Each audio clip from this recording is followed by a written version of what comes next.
ಒಂದಷ್ಟು diet food ಹೇಳಿದ್ದೆ, healthy food ಹೇಳಿದ್ದೆ. ಒಂದಷ್ಟು ಜನ ಹೇಗೆ ಸ್ವಿಚ್ ಆಗೋದು, ಯಾವ ಥರ ಪ್ರಿಪೇರ್ ಮಾಡೋದು, ನೀವೇನು ತಿಂತೀರಾ, ಸ್ವಲ್ಪ ಡೀಟೇಲ್ಸ್ ಕೊಡಿ ಅಂತ ಕೇಳ್ತಾ ಇದ್ರು. ಹಾಯ್, ಎಲ್ರಿಗೂ ನಮಸ್ಕಾರ. Welcome to my YouTube channel.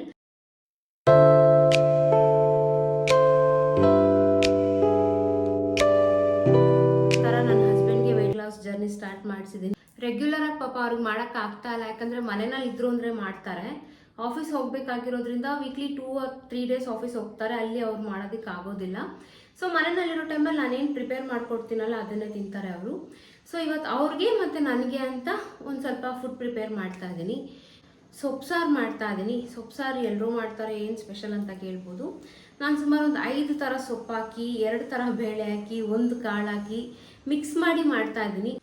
Diet ಮಾಡೋರೇ ಆಗಲಿ, ಅಥವಾ ಹೆಲ್ತಿ ಲೈಫ್ ಸ್ಟೈಲ್ ಸ್ವಿಚ್ ಮಾಡೋರೇ ಆಗಲಿ, ಅಥವಾ ಪ್ರೆಗ್ನೆನ್ಸಿ ಟೈಮಲ್ಲಿ ಇರೋರೇ ಆಗಲಿ, ಸ್ವಲ್ಪ ಹಣ್ಣು ತರಕಾರಿ ಸೊಪ್ಪನ್ನು ಜಾಸ್ತಿ ತಗೋಬೇಕು ಅಂತ ಯೂಶಲಿ ಡಾಕ್ಟರ್ ಪ್ರಿಫರ್ ಮಾಡ್ತಾರೆ. ರಾತ್ರಿಗೆ ಅಂತ ಸುಮಾರು ಒಂದು 5ರಿಂದ 6 ಕಾಳುಗಳನ್ನ ನೆನೆಸಿ ಅದು ದೋಸೆ ಮಾಡ್ತಾ ಇದ್ದೀನಿ. ಅದು ಕೂಡ ರಿಚ್ ಇನ್ ಪ್ರೋಟೀನ್ ಅಂತ ಹೇಳ್ಬೋದು. ಯೂಶಲಿ ನಾನು ಕನ್ಸ್ಯೂಮ್ ಮಾಡೋ ಫುಡ್ ಏನಿರುತ್ತಲ್ಲ, ಮುಂಚೆ ಡಯಟಲ್ಲಿ ಇರಬೇಕಾದ್ರೂ ಅಷ್ಟೇ, ಇವಾಗ ಪ್ರೆಗ್ನೆನ್ಸಿನಲ್ಲಿ ಇದ್ದಾಗಲೂ ಅಷ್ಟೇ, ಫೈಬರ್ ಇಂಟೇಕ್ ಜಾಸ್ತಿ ಮಾಡ್ತೀನಿ, ಪ್ರೋಟೀನ್ ಇಂಟೇಕ್ ಜಾಸ್ತಿ ಮಾಡ್ತೀನಿ. ಫ್ಯಾಟ್ ರಿಲೇಟೆಡ್ ಏನು ತಿಂತಾ ಇಲ್ಲ, ಯಾಕಂದರೆ ಬಾಡಿನಲ್ಲಿ ಆಲ್ರೆಡಿ ಫ್ಯಾಟ್ ಇರೋದ್ರಿಂದ ನಾನು ಫ್ಯಾಟ್ ಏನು ಕೊಡ್ತಾ ಇಲ್ಲ. ಓನ್ಲಿ ಫೈಬರ್ ಆ್ಯಂಡ್ ಪ್ರೋಟೀನ್ ಜಾಸ್ತಿ ತಿಂತಾ ಇದ್ದೀನಿ. ಆ್ಯಂಡ್ ಕಾರ್ಬ್ಸ್ ಕೂಡ ಸ್ವಲ್ಪ ಹೋಗುತ್ತೆ, ಎಲ್ಲ ಫುಡ್ಡಲ್ಲೂ ಸ್ವಲ್ಪ ಇರೋದ್ರಿಂದ ಅದು ಕ್ಯಾಶುವಲಾಗಿ ಹೋಗುತ್ತೆ. ಹೊರಗಡೆ ಜಂಕ್ ಫುಡ್ ಆಗಲಿ ಅಥವಾ ಫಾಸ್ಟ್ ಫುಡ್ ಆಗಲಿ ಅದು ಯಾವುದು ತಿಂತಾ ಇಲ್ಲ. ಸೊ ಇದು ಡಯಟಿಗೆ ತುಂಬಾ ಒಳ್ಳೆಯದು. ಅಂದರೆ 1 ಟೈಮ್ ಮಾಡಿಕೊಂಡ್ರೆ 2 ಟೈಮ್ ಆಗುತ್ತೆ. ನನಗೆ 2 ಸತಿ ಅಡುಗೆ ಮಾಡೋದು ಸ್ವಲ್ಪ ಕಷ್ಟ ಆಗ್ತಾ ಇದೆ. ಸೊ 1 ಸತಿ ಮಾಡ್ಕೊತೀನಿ, ಮಧ್ಯಾಹ್ನಕ್ಕೆ ಮಾಡಿಕೊಂಡ್ರೆ ರಾತ್ರಿಗೆ ಅದೇ ಆಗುತ್ತೆ. ಸೊ ನನಗೆ ಕಷ್ಟ ಆಗುತ್ತೆ ಇಬ್ಬಿಬ್ಬರಿಗೆ 2 ಥರ ಅಡುಗೆ ಮಾಡೋದಕ್ಕೆ. ಒಂದೇ ಹೆಲ್ತಿ ಫುಡ್ನ ಪ್ರಿಪೇರ್ ಮಾಡಿದ್ರೆ ಇಬ್ಬರು ತಿಂತೀವಿ. ಸೊ ಇವತ್ತು ಮಧ್ಯಾಹ್ನಕ್ಕೆ ನಾನು ಸೊಪ್ಪು ಸಾರು ಮತ್ತು ರಾಗಿ ಮುದ್ದೆ ಮಾಡ್ತಾ ಇದ್ದೀನಿ. ಇಂಪಾರ್ಟೆಂಟ್ ಥಿಂಗ್ ಏನಪ್ಪ ಅಂತ ಹೇಳಿದ್ರೆ, ರಾಗಿ ಮುದ್ದೆನಲ್ಲಾಗಿರ್ಬೋದು, ಚಪಾತಿನಲ್ಲಾಗಿರ್ಬೋದು, ದೋಸೆನಲ್ಲಾಗಿರ್ಬೋದು, ನಾನು ಈ ಎಲ್ಲ ಪದಾರ್ಥದಲ್ಲೂ ಮ್ಯಾಕ್ಸಿಮಮ್ ಓಟ್ಸ್ ಯೂಸ್ ಮಾಡ್ತೀನಿ. ಗೋಧಿ ಹಿಟ್ಟಿಗೆ ನಾನು ಓಟ್ಸ್ ಮಿಕ್ಸ್ ಮಾಡ್ತೀನಿ.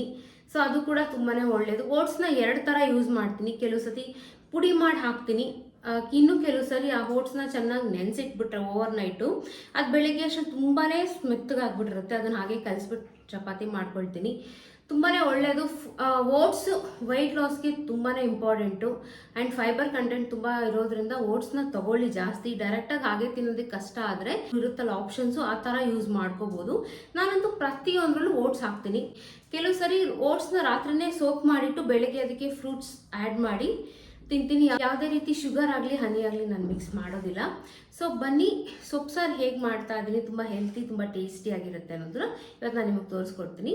ಆ್ಯಂಡ್ ನಾನು ಅಡುಗೆ ಮಾಡ್ತೀನಲ್ಲ, ನಾನು ಏನು ಪ್ರಿಪೇರ್ ಮಾಡ್ತೀನಲ್ಲ ಫುಡ್ಡು, ಅದು ಯಾವುದ್ರಲ್ಲೂ ಕೂಡ ಖಾರದ ಪುಡಿ ಆಗಲಿ, ಧನಿಯಾ ಪುಡಿ ಆಗಲಿ, ಅಥವಾ ಯಾವುದೇ ಮಸಾಲ ರಿಲೇಟೆಡ್ ಐಟಮ್ಸ್ಗಳನ್ನ ನಾನು ಯೂಸ್ ಮಾಡಲ್ಲ. ಕಂಪ್ಲೀಟಾಗಿ ಸ್ಟಾಪ್ ಮಾಡಿಬಿಟ್ಟಿದ್ದೀನಿ. ನಾನು ಮನೆಯಲ್ಲಿ ಏನಾದರೂ ಇತ್ತು ಅಂದರೆ ಅದನ್ನು ಯೂಸ್ ಮಾಡ್ಕೊಳ್ಳೋಣ ಅಂತ ಮೈಂಡಿಗೆ ಬರುತ್ತೆ ಅನ್ನೋ ರೀಸನ್ಗೆ. ಸೊ ನಾನು ಮನೆಯಲ್ಲಿ ಯಾವುದೇ ರೀತಿ ಮಸಾಲೆ ಐಟಮ್ಸ್ಗಳನ್ನ ಇಡಲ್ಲ.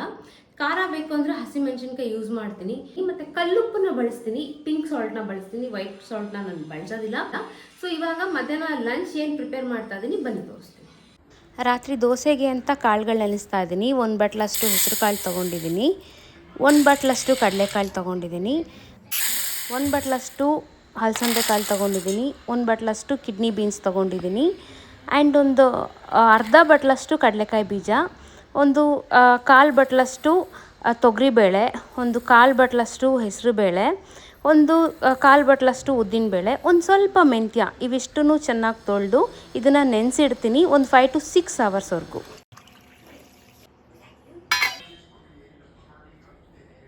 ಲೈಟ್ ಥರ ಸೊಪ್ಪು ತೊಗೊಂಡಿದ್ದೀನಿ, ಸಬ್ಸಿಗೆ ಸೊಪ್ಪು ತೊಗೊಂಡಿದ್ದೀನಿ ಸ್ವಲ್ಪ. ಇದು ಬಂದು ರಾಜಗಿರಿ ಸೊಪ್ಪು, ಇದನ್ನು ಕೂಡ ನಾವು ಸಾರಿಗೆಲ್ಲ ಹಾಕ್ತೀವಿ. ಹಾಗೆ ಇದು ಮೆಂತ್ಯ ಸೊಪ್ಪು ತೊಗೊಂಡಿದ್ದೀನಿ, ಪಾಲಕ್ಕು, ಅರಿವೆ ಸೊಪ್ಪು ತೊಗೊಂಡಿದ್ದೀನಿ. ಸೊ 5 ಥರ ಸೊಪ್ಪಲ್ಲಿ ನಾನು ಇವತ್ತು ಸಾರು ಮಾಡ್ತಾ ಇದ್ದೀನಿ. ಇದು ಸೊಪ್ಪು ಜಾಸ್ತಿ ತಿನ್ನಬೇಕಲ್ಲ, ಸೊ ಎಲ್ಲ ಥರ ಸೊಪ್ಪು ಇರಲಿ ಅಂತ ನಾನು 5 ಥರ ಸೊಪ್ಪು ಮಿಕ್ಸ್ ಮಾಡ್ತಾ ಇದ್ದೀನಿ. ಇನ್ನು ಬೇರೆ ಬೇರೆ ಥರ ಸೊಪ್ಪು ಕೂಡ ಹಾಕ್ತಾರೆ, 6-7 ಥರ ಸೊಪ್ಪು ಕೂಡ ಹಾಕ್ತಾರೆ. 2 ಥರ ಸೊಪ್ಪಲ್ಲೂ ಮಾಡ್ಬೋದು, ಪಾಲಕ್ ಮತ್ತು ಅರಿವೆ ಸೊಪ್ಪು, ಪಾಲಕ್ ಅಥವಾ ಸಬ್ಸಿಗೆ ಸೊಪ್ಪಲ್ಲೂ ಮಾಡ್ಬೋದು. ಬಟ್ ಮೆಂತ್ಯ ಸ್ವಲ್ಪ ಕಡಿಮೆ ಯೂಸ್ ಮಾಡ್ತೀನಿ, ಯಾಕಂದರೆ ಮೆಂತ್ಯ ಸ್ವಲ್ಪ ಕಹಿ ಹೊಡೆಯುತ್ತೆ. ಸೊ ಆದ್ದರಿಂದ ಇದಿಷ್ಟು ಸೊಪ್ಪುಗಳನ್ನ ನಾನು ಇವಾಗ ಯೂಸ್ ಮಾಡ್ತಾ ಇದ್ದೀನಿ. ಮೊದಲಿಗೆ ಇದನ್ನು ಚೆನ್ನಾಗಿ ತೊಳೆದು ಕ್ಲೀನ್ ಮಾಡ್ಕೊಳ್ತೀನಿ. ಇಲ್ಲಿ ನಾನು 2 ಥರ ಬೇಳೆ ತೊಗೊಂಡಿದ್ದೀನಿ. ಒಂದು ತೊಗರಿಬೇಳೆ, ಇನ್ನೊಂದು ಹೆಸರುಬೇಳೆ.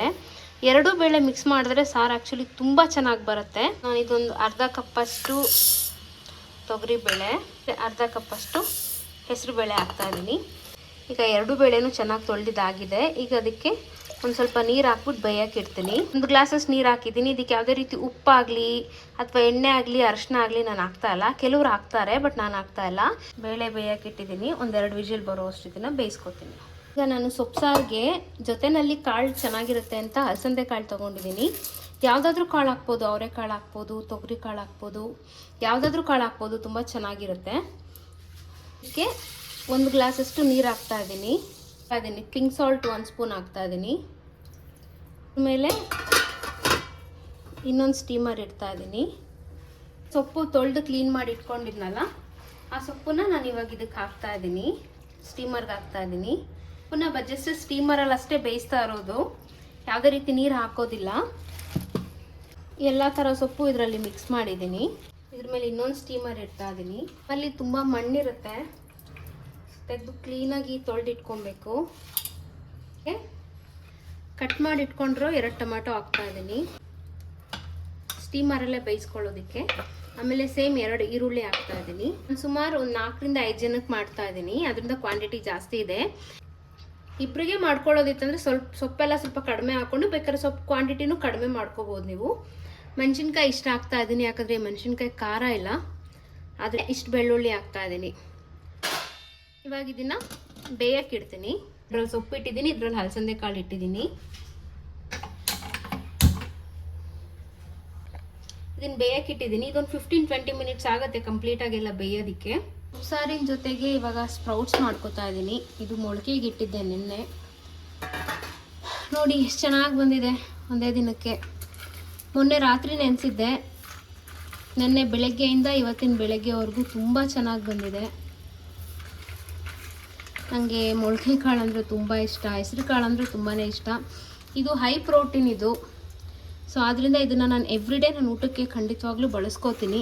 ಮಿಕ್ಕಿದ್ದು ಇದು ಮಾತ್ರ ಹಸಿದು ಹಾಗೆ ತಿಂತೀನಿ. ಮಿಕ್ಕಿದೆಲ್ಲ ಕಾಳುಗಳು ದೋಸೆ ಮಾಡಿಕೊಂಡು ಅಥವಾ ಸ್ಟೀಮ್ ಮಾಡ್ಕೊಂಡು ತಿಂತೀನಿ. ಇದು ನೋಡಿ ಎಷ್ಟು ಚೆನ್ನಾಗಿ ಬಂದಿದೆ. ಮೊನ್ನೆ ರಾತ್ರಿ ನೆನೆಸ್ದೆ, ನೆನ್ನೆ ಬೆಳಗ್ಗೆ ನೀರಿಂದ ತೆಗೆದು ಮುಚ್ಚಿಟ್ಟೆ ಅಷ್ಟೇ. ಇವಾಗ ಇದನ್ನು ಒಂದು ಬಾಕ್ಸಲ್ಲಿ ಹಾಕಿ ಇವತ್ತಿಗೆ ಎಷ್ಟು ಬೇಕೋ ಅಷ್ಟು ಇಟ್ಕೊಂಡು ಇನ್ನು ಮಿಕ್ಕಿದ ಬಾಕ್ಸಲ್ಲಿ ಹಾಕಿ ತೆಗೆದಿಡ್ತೀನಿ. ಸೊ ಇವತ್ತಿಗೆ 1, 2, ಸೊ ಇದು ಇವತ್ತಿಗೆ, ಇದು ಮತ್ತು ನಾಳೆಗೆ 2 ಟೈಮ್ಗೆ, ಮಧ್ಯಾಹ್ನ ಮತ್ತು ರಾತ್ರಿ 2 ಸರಿನೂ ತಿಂತೀನಿ ನಾನು. ಇವಾಗ ಸ್ಪ್ರೌಟ್ ಸಲಾಡ್ ಮಾಡ್ತಾ ಇದ್ದೀನಿ. 2 ಟೈಮ್ಗೆ ಆಗೋಷ್ಟು ಸ್ಪ್ರೌಟ್ಸ್ ತೊಗೊಂಡಿದ್ದೀನಿ ನಾನು, ಮಧ್ಯಾಹ್ನಕ್ಕೆ ಮತ್ತು ರಾತ್ರಿಗೆ. ಜೊತೆಗೆ ನಾನು ಕಟ್ ಮಾಡಿಟ್ಟಿರೋಂಥ ಈರುಳ್ಳಿ ಆ್ಯಡ್ ಮಾಡ್ತಾ ಇದ್ದೀನಿ. ಹಾಗೆ ಟೊಮ್ಯಾಟೊ, ಸೌತೆಕಾಯಿ, ಅರ್ಧ ಸೌತೆಕಾಯಿ ತೊಗೊಂಡಿದ್ದೀನಿ. ಟೊಮ್ಯಾಟೊ ಮತ್ತು ಈರುಳ್ಳಿ ಒಂದೊಂದು ತೊಗೊಂಡಿದ್ದೀನಿ.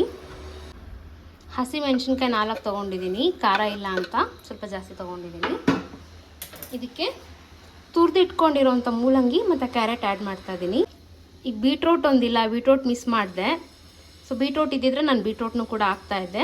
ಮೂಲಂಗಿ ಏನಕ್ಕೆ ಹಾಕ್ತಿದ್ದೀನಿ ಅಂದರೆ, ನಾನು ಈ ಪ್ರೆಗ್ನೆನ್ಸಿ ಟೈಮಲ್ಲಿ ತುಂಬಾ ಗ್ಯಾಸ್ಟ್ರಿಕ್ ಪ್ರಾಬ್ಲಮ್ ಬರುತ್ತೆ, ಡೈಜೆಷನ್ ಸರಿಯಾಗಿ ಆಗಲ್ಲ. ಸೊ ಮೂಲಂಗಿ ನ್ಯಾಚುರಲ್ ರೆಮಿಡಿ ಅಂತ ಹೇಳ್ಬೋದು. ಸೊ ಅದರಿಂದ ಮೂಲಂಗಿ ಆ್ಯಡ್ ಮಾಡಿದ್ದೀನಿ. ಈಗ ಇದಕ್ಕೆ ಒಂದು ಅರ್ಧ ಸ್ಪೂನಷ್ಟು ಪಿಂಕ್ ಸಾಲ್ಟ್ ಆ್ಯಡ್ ಮಾಡ್ತಾಯಿದ್ದೀನಿ. ನಿಂಬೆಹಣ್ಣನ್ನು ಆ್ಯಡ್ ಮಾಡ್ತಾಯಿದ್ದೀನಿ, ನಿಂಬೆಹಣ್ಣಿನ ಜ್ಯೂಸು. ಇದಕ್ಕೆ ಪೆಪ್ಪರ್ ಬೇಕಾದವರು ಪೆಪ್ಪರ್ನೂ ಕೂಡ ಹಾಕೋಬೋದು. ಯಾಕಂದ್ರೆ ನನಗೆ ಪೆಪ್ಪರ್ ಬೇಡ ಅಂತ ತಿನ್ನಬೇಡಿ ಜಾಸ್ತಿ ಅಂತ ಹೇಳಿದ್ದಾರೆ, ಅದರಿಂದ ನಾನು ಪೆಪ್ಪರ್ ಆ್ಯಡ್ ಮಾಡ್ತಾ ಇಲ್ಲ. ನಾನು ಚೆನ್ನಾಗಿ ಎಲ್ಲ ಸೇರಿಸಿ ಮಿಕ್ಸ್ ಮಾಡಬೇಕು. ನಾನು ಇದನ್ನು ಕೆಲವು ಸರಿ ಬೆಳಿಗ್ಗೆ 11 ಗಂಟೆಗೆ ಹಸುವಾದಾಗ ತಿಂತೀನಿ, ಸಂಜೆ 4 ಗಂಟೆಗೆ ಕಾಫಿ ಟೈಮಲ್ಲಿ ತಿಂತೀನಿ. ಸೊ ಇದು ತುಂಬಾ ಒಳ್ಳೆಯದು ಹೆಲ್ತ್ಗೆ, ತುಂಬ ಪ್ರೋಟೀನ್ ಇದೆ ಇದರಲ್ಲಿ. ನನಗೆ ಇದು ಒಂಥರ ಸ್ಪ್ರೌಟ್ಸ್ ಸ್ಯಾಲಡ್ ಏನಿದೆ, ಎಸ್ಪೆಷಲಿ ಸ್ಪ್ರೌಟ್ಸೇ ನಂಗೆ ತುಂಬ ಅಡಿಕ್ಷನ್ ಆಗಿಬಿಟ್ಟಿದೆ. ಪ್ರತಿದಿನ ಒಂದು ಸ್ಪ್ರೌಟ್ಸ್ ಏನಾದರೂ ಬೇಕೇ ಬೇಕು ನನಗೆ, ತುಂಬ ಚೆನ್ನಾಗಿರುತ್ತೆ. ಬೇಕಾದವರು ಇದಕ್ಕೆ ಒಗ್ಗರಣೆ ಕೂಡ ಹಾಕೋಬೋದು. ಸೊ ನಾನು ಒಗ್ಗರಣೆ ಏನೂ ಹಾಕಲ್ಲ, ಇಷ್ಟೇ. ತಿನ್ನೋಕ್ಕಂತೂ ತುಂಬ ಚೆನ್ನಾಗಿರುತ್ತೆ. ಟೇಸ್ಟ್ ಬೇಕು ಅಂತ ಹೇಳೋರು ಇದಕ್ಕೆ ಚಾಟ್ ಮಸಾಲ ಕೂಡ ಆ್ಯಡ್ ಮಾಡ್ಬೋದು, ತುಂಬ ಚೆನ್ನಾಗಿರುತ್ತೆ. ನೀವು ಟ್ರೈ ಮಾಡಿ ನೋಡಿ, ಬೆಸ್ಟ್ ಅಂತ ಹೇಳ್ಬೋದು. ನನಗಂತೂ ತುಂಬ ಇಷ್ಟ ಸ್ಪ್ರೌಟ್ಸು. ಈ ಥರ ಸಲಾಡ್ ಮಾಡ್ಕೊಂಡು ತಿನ್ನೋದಂತೂ ತುಂಬ ಇಷ್ಟ, ತುಂಬ ಚೆನ್ನಾಗಿರುತ್ತೆ. ನೀವು ಖಂಡಿತವಾಗ್ಲೂ ಒಂದು ಸತಿ ಟ್ರೈ ಮಾಡಿ. ಸೊ ನೋಡಿ ಸ್ಟೀಮ್ ಆಗಿದೆ, ಚೆನ್ನಾಗಿ ಬೆಂದಿದೆ. ಅದ್ರ ಕೆಳಗಡೆ ಸೊಪ್ಪಿಟ್ಟಿದ್ದೆ, ನೋಡಿ ಎಷ್ಟು ಸೊಪ್ಪಿಟ್ಟಿದ್ದೆ, ಇಷ್ಟೇ ಇಷ್ಟ ಆಗಿದೆ. ಅದ್ರ ಕೆಳಗಡೆ ಕಾಳು ಇಟ್ಟಿದ್ದೆ. ಎಸ್, ಕಾಳು ತುಂಬ ಬೆಂದಿಲ್ಲ, ತಿನ್ನೋ ಥರ ಇರಬೇಕು. ಸೊ ಪರ್ಫೆಕ್ಟಾಗಿದೆ, ತುಂಬ ಚೆನ್ನಾಗಿದೆ. ಇವಾಗ ಅದರಲ್ಲೇ ಬೇಕಿರ್ಬೋದಿತ್ತು, ಯಾಕಂದರೆ ತುಂಬ ಕಡಿಮೆ ಆಯಿತು. ಆದರೆ ನಾನು 2ರಲ್ಲಿ ಇಟ್ಟಿದ್ದೆ, ಸಾಲಲ್ವೇನೋ ಅಂತ. ಎಸ್, ಪರ್ಫೆಕ್ಟಾಗಿದೆ. ಈಗ ಕಾಳನ್ನು ನೀರಿನ ಸಪ್ರೇಟ್ ಮಾಡಬೇಕು.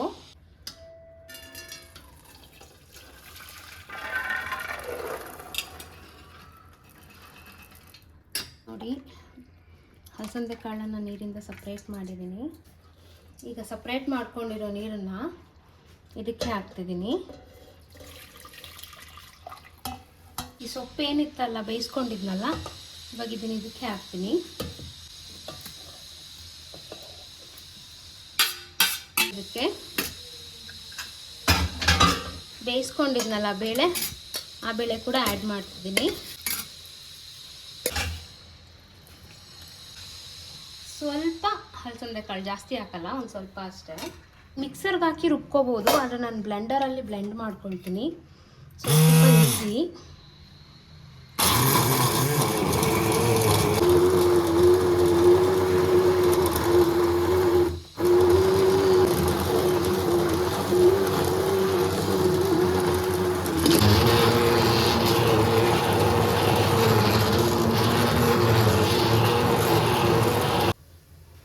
ಇವಾಗ ಒಂದು ಪಾತ್ರೆ ಇಟ್ಕೊಂಡಿದ್ದೀನಿ, ಒಗ್ಗರಣೆ ಹಾಕ್ತಾ ಇದ್ದೀನಿ. ಸ್ವಲ್ಪ ಕೊಬ್ಬರಿ ಎಣ್ಣೆ ಹಾಕ್ತೀನಿ.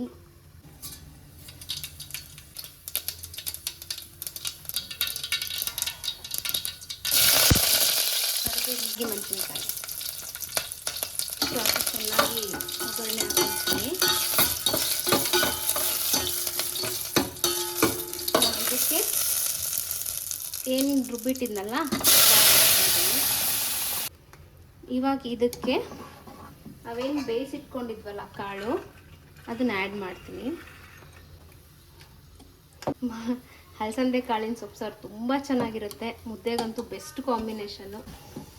ತುಂಬ ಚೆನ್ನಾಗಿದೆ, ಗಮ್ಮಂತ ಸ್ಮೆಲ್ ಬರ್ತಾ ಇದೆ, ಒಗ್ಗರಣೆ ಸ್ಮೆಲ್ಲೆಲ್ಲ. ಟೈಮಲ್ಲಿ ಬೆಳ್ಳುಳ್ಳಿ ಹಾಕ್ತಾರೆ, ಬಟ್ ನಾನು ರುಬ್ಬೋವಾಗಲೇ ಹಾಕಿದ್ರಿಂದ ಇವಾಗ ಹಾಕಿಲ್ಲ. ಸೊ ತುಂಬ ಚೆನ್ನಾಗಾಗಿದೆ. 1-2 ನಿಮಿಷ ಕುದಿಯೋಕೆ ಇಡ್ತೀನಿ. ನಾನು ಸ್ವಲ್ಪ ಗಟ್ಟಿ ಮಾಡ್ತೀನಿ ಸಾರು, ತುಂಬ ನೀರು ಥರ ಮಾಡಲ್ಲ. ನಿಮ್ಗೆ ಇಷ್ಟು ಗಟ್ಟಿ ಬೇಡ ಅಂದರೆ ನೀವು ಸ್ವಲ್ಪ ನೀರು ಹಾಕೋಬೋದು. 2 ಥರ ಬೇಳೆ, ಹಲಸಂದೆ ಕಾಳು, 5 ಥರ ಸೊಪ್ಪು, ಪ್ರತಿಯೊಂದು ತುಂಬ ಚೆನ್ನಾಗಿರುತ್ತೆ. ಇದಂತೂ ಹೆಲ್ತಿ ಫುಡ್ ಅಂತಲೇ ಹೇಳ್ಬೋದು. ಇದನ್ನು ನೀವು ಅಪರೂಪಕ್ಕೆ ಅನ್ನ ತಿನ್ನೋರು ಅನ್ನದ ಜೊತೆಗೂ ತಿನ್ಬೋದು, ಅನ್ನಕ್ಕೂ ತುಂಬ ಚೆನ್ನಾಗಿರುತ್ತೆ. ಬಟ್ ಮುದ್ದೆಗೆ ಬೆಸ್ಟ್ ಕಾಂಬಿನೇಷನ್ನು. ನಾನಿವತ್ತು ಇದ್ರ ಜೊತೆ ಮುದ್ದೆ ಮಾಡ್ಕೊಳ್ತಾ ಇದ್ದೀನಿ. ಸೊಪ್ಪು ಸಾರು ಚೆನ್ನಾಗಿ ಕುದೀತಾ ಇದೆ. ಸೊ ಇನ್ನೊಂದು 1 ನಿಮಿಷ ಬಿಟ್ಟು ಆಫ್ ಮಾಡ್ತೀನಿ. ಮುದ್ದೆ ಜೊತೆ ಊಟ ಮಾಡ್ತೀನಿ. ಮುದ್ದೆ ಜೊತೆ ಎಷ್ಟು ಚೆನ್ನಾಗಿರುತ್ತೆ ಕಾಂಬಿನೇಷನ್ ಅಂತ ಕೂಡ ತೋರಿಸ್ತೀನಿ.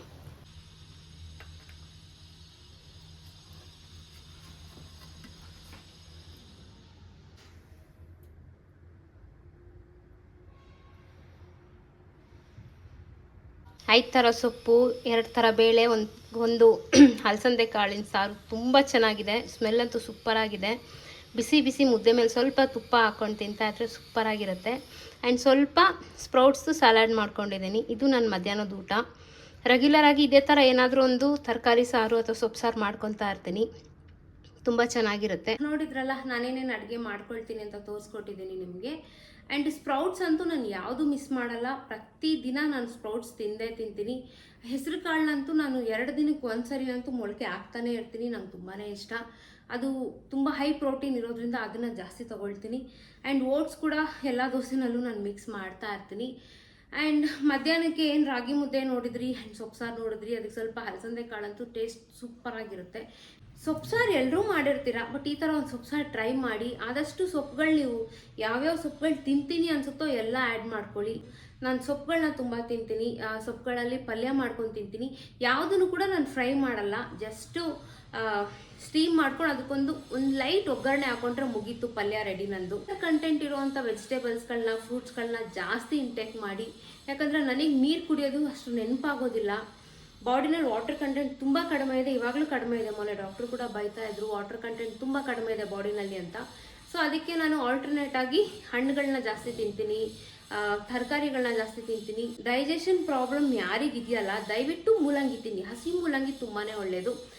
ಪ್ರೆಗ್ನೆನ್ಸಿ ಟೈಮಲ್ಲಂತೂ ತುಂಬಾ ಡೈಜೆಷನ್ ಪ್ರಾಬ್ಲಮ್ ಆಗುತ್ತೆ, ಗ್ಯಾಸ್ಟ್ರಿಕ್ ಪ್ರಾಬ್ಲಮ್ ಆಗುತ್ತೆ. ಅದೇ ಟ್ಯಾಬ್ಲೆಟ್ ಕೂಡ ಕೊಟ್ಟಿದ್ರು ನನಗೆ. ಅದು ಯಾವ್ಯಾವ ಥರ ಟ್ಯಾಬ್ಲೆಟ್ಸ್ ಕೊಟ್ಟಿದ್ರು ಅನ್ನೋದನ್ನ ನಾನು ನೆಕ್ಸ್ಟ್ ವ್ಲಾಗಲ್ಲಿ ಶೇರ್ ಮಾಡ್ಕೊಳ್ತೀನಿ. ಯಾವ್ಯಾವ ಟ್ಯಾಬ್ಲೆಟ್ಸ್ ನಾನು ಬಿಗಿನಿಂಗಿಂದ ಇವಾಗಿನವರೆಗೂ ಯಾವ್ದು ತಗೊತಾ ಇದ್ದೀನಿ ಅಂತ ಕೂಡ ನಿಮ್ಮ ಜೊತೆ ಶೇರ್ ಮಾಡ್ಕೊಳ್ತೀನಿ. ಬಟ್ ಬಾಳೆಹಣ್ಣು ಮತ್ತು ಮೂಲಂಗಿ ಇದು ತುಂಬಾ ನ್ಯಾಚುರಲ್ ರೆಮಿಡೀಸ್, ಇದು ನ್ಯಾಚುರಲ್ ಮೆಡಿಸನ್ಸ್ ಅಂತ ಹೇಳ್ಬೋದು. ಆರೋಗ್ಯಕ್ಕೆ ತುಂಬಾ ಒಳ್ಳೆಯದು. ಡೈಜೆಷನ್ ಪ್ರಾಬ್ಲಮ್ ಇರೋರು, ಮಲಬದ್ಧತೆ ಇರೋರು ಮೂಲಂಗಿ ತಿಂದರೆ ತುಂಬಾ ಒಳ್ಳೆಯದು. ಸೊ ಅದನ್ನು ಕೂಡ ಟ್ರೈ ಮಾಡಿ. ರಾತ್ರಿಗೆ ಏನು ನೆನೆಸಿಟ್ಟಿದ್ದೀನಲ್ಲ ಕಾಳುಗಳು, ಅದೊಂದು 5-6 ಅವರ್ಸಲ್ಲಿ ತುಂಬ ಚೆನ್ನಾಗಿ ನೆನೆಯುತ್ತೆ. ರಾತ್ರಿ ಒಂದು 8 ಗಂಟೆ ಅಷ್ಟರಲ್ಲಿ ಅದು ದೋಸೆಗೆ ರೆಡಿ ಆಗಿರುತ್ತೆ. ಅದನ್ನು ಕೂಡ ದೋಸೆ ಮಾಡ್ಕೊಳ್ತೀನಿ. ಸೊ ಇನ್ನು ಸಂಜೆ 4 ಗಂಟೆಗೆ ಹಸುವಾಗುತ್ತೆ ನನಗೆ. ಸೊ ಆವಾಗ ಸ್ವಲ್ಪ ಈ ಲೋಟಸ್ ಸೀಡ್ಸ್ ಬರುತ್ತಲ್ಲ ಅದನ್ನು ರೋಸ್ಟ್ ಮಾಡ್ಕೊಂಡು ತಿಂತೀನಿ. ಇಲ್ಲಾಂದರೆ ರೋಸ್ಟೆಡ್ ಚೆನ್ನಾಗಿ ಸಿಗುತ್ತಲ್ಲ ಅದನ್ನು ತಿಂತೀನಿ. ಅವೆರಡೂ ಇಲ್ಲಾಂದ್ರೆ ಒಂದು ಸೌತೆಕಾಯಿ ತಿನ್ಬಿಡ್ತೀನಿ. ಸೊ ಅಟ್ಲೀಸ್ಟ್ ಬ್ಯಾಲೆನ್ಸಿಂಗ್ ಆಗಿರುತ್ತೆ. ಒಂದೇ ಸರಿ ಜಾಸ್ತಿ ತಿನ್ನೋಕೆ ಹೋಗಲ್ಲ, ಸ್ವಲ್ಪನ ನಾನು ಡಿವೈಡ್ ಮಾಡ್ಕೊಂಡು ತಿಂತೀನಿ. ಲಾಸ್ ಜರ್ನಿ ಸ್ಟಾರ್ಟ್ ಮಾಡಿದಾಗಿಂದನೂ ನಾನು ಇದೇ ಫಾರ್ಮೆಟಲ್ಲಿ ಇದ್ದೀನಿ, ಇವಾಗಲೂ ಹೀಗೆ ಇದ್ದೀನಿ. ಸೊ ಏನು ಚೇಂಜಸ್ ಆಗಿಲ್ಲ ನಾನು. ಸೊ ಇವಾಗ ಪುಟಾನ್ ಆಗಿದ್ದೀನಿ, ಯಾಕಂದರೆ ಮಗುದು ಗ್ರೋತ್ ಆಗ್ತಾ ಇರೋದ್ರಿಂದ ನಾರ್ಮಲಿನೇ ವೆಯ್ಟ್ ಗೇನ್ ಆಗ್ತಾ ಇದ್ದೀನಿ. ಈಗ ಯಾವುದೇ ರೀತಿ ನಾನು ವೆಯ್ಟ್ ಲಾಸ್ ಮೇಲೆ ಕಾನ್ಸಂಟ್ರೇಟ್ ಮಾಡ್ತಾ ಇಲ್ಲ, ಮೇನ್ಲಿ ಹೆಲ್ತಿ ಲೈಫ್ ಸ್ಟೈಲ್ ಮೇಲೆ ಫೋಕಸ್ ಮಾಡ್ತಾ ಇದ್ದೀನಿ. ಒಂದಷ್ಟು ಜನ ಮೆಸೇಜ್ ಮಾಡಿದ್ರು, ನೀವು ಏನು ವಿಡಿಯೋದಲ್ಲಿ ತೋರಿಸಿದ್ರಿ ಅದು ಟ್ರೈ ಮಾಡಿದ್ವಿ, ಕಷ್ಟ ಆಗ್ತಿದೆ ನಮಗೆ, ಕಂಟಿನ್ಯೂ ಮಾಡೋಕ್ಕಾಗ್ತಾ ಇಲ್ಲ ಅಂತ. ಕಂಟಿನ್ಯೂ ಮಾಡಬೇಕು. ನೀವು ಆಗ್ತಾ ಇಲ್ಲ ಅಂತ ಬಿಟ್ಬಿಟ್ರೆ ನೀವಲ್ಲಿ ಲೂಸರ್ಸ್ ಆಗಿಬಿಡ್ತೀರಾ. ಸೊ ದಯವಿಟ್ಟು ಲೂಸರ್ಸ್ ಆಗಬೇಡಿ. ಸ್ವಿಚ್ ಆಗಿ ಒಂದು ವಾರ, ಒಂದು 15 ದಿನ ಕಷ್ಟ ಆಗುತ್ತೆ ಅಂತ ಬಿಟ್ಟರೆ ನಿಮಗೆ ಲಾಸ್. ಅದು ತುಂಬಾ ಇಂಪಾರ್ಟೆಂಟ್ ಲೈಫ್ ಸ್ಟೈಲು. ಅದೊಂದು ಚೇಂಜ್ ಮಾಡಿಕೊಂಡ್ರೆ ನಿಮಗೆ ಎಲ್ಲ ಕೂಡ ಈಸಿಯಾಗಿ ಆಗುತ್ತೆ.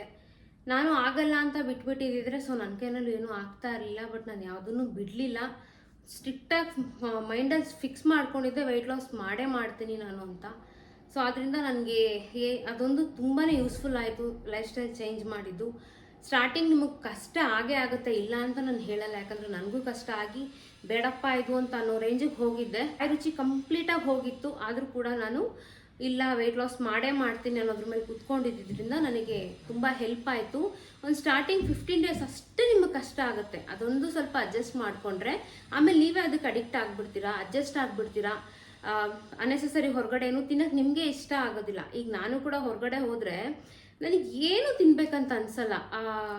ಫ್ರೈಡ್ ಫುಡ್ ಇರ್ಬೋದು ಅಥವಾ ಅದೊಂದು ಸ್ಟ್ರೀಟ್ ಫುಡ್ಡು, ಆ ಒಂದು ಫಾಸ್ಟ್ ಫುಡ್ ಎಲ್ಲ ನೋಡಿದ್ರೆ ನನಗೆ ಇತ್ತೀಚೆಗೆ ತುಂಬ ಒಂಥರ ವಾಕರ್ಕೆ ಬರೋ ಥರ ಆಗಿಬಿಟ್ಟಿದೆ. ಅಷ್ಟು ಏನೋ ಬೇಡವೇ ಬೇಡ ಅಂತ ಮೈಂಡೇ ರಿಜೆಕ್ಟ್ ಮಾಡಿಬಿಡುತ್ತೆ ಅದನ್ನು. ಇತ್ತಂದ್ರೂ ಹಸಿ ತರಕಾರಿ, ಹಣ್ಣು ಆ್ಯಂಡ್ ಸೊಪ್ಪು, ಇದ್ರ ಮೇಲೆ ಆ್ಯಂಡ್ ಕಾಳುಗಳು, ಓಟ್ಸು, ಇದ್ರ ಮೇಲೆ ಫೋಕಸ್ ಮಾಡ್ತೀನಿ. ಡ್ರೈ ಫ್ರೂಟ್ಸ್ ಚೆನ್ನಾಗಿ ತಿಂತೀನಿ, ಗ್ರೀನ್ ಆ್ಯಪಲ್ ತಿಂತೀನಿ.